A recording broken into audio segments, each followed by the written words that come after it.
Hello guys, সবাই কেমন আছো? আশা করি সবাই ভালো আছো। তোমাদের তো বলেছি, দেখতে পাচ্ছ এটা হচ্ছে জকিনা ক্ষেত। এই জন্য দেখতে সুন্দর টিকা জকিনা ধরছে এবং দেখতে পাচ্ছ ক্ষেতের মধ্যে পানি আছে। জকিনা ক্ষেত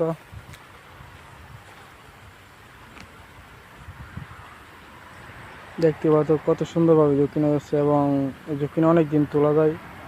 তোমার একদিন পরে পরে জকিনা তোলে, জকিনা অনেক বড় জায়গা, বুঝতে পারছেন। এবং যারা যারা আমার চ্যানেলে আছেন তারা চ্যানেলটি সাবস্ক্রাইব করবেন, যারা ফেসবুকে আছেন তারা ফেসটিকে ফলো করবেন এবং ভিডিওটা ভালো লাগবে শেয়ার করবেন। দেখতে পাচ্ছেন জকিনাকে তো মানে লোক না, এখানে বর্তমানে জকিনা বড় হয়েছে না, মনে হয় কালকে পরশু জকিনা তুলবে। এবং দেখতে পাচ্ছেন ফানি আছে জকিনাকে তো কত সুন্দরভাবে জকিনা হয়েছে, কত বড় বড় গাছ হয়েছে। অবশ্যই যারা যারা আমার চ্যানেলটা দেখছে তারা চ্যানেলটি সাবস্ক্রাইব করবেন, তারা ফেসবুকে ফলো করবে এবং ভালো লাগে ভিডিওটা শেয়ার করবে আপনাদের বন্ধুদের সাথে। সবাই ভালো থাকবেন এবং সুস্থ থাকবেন।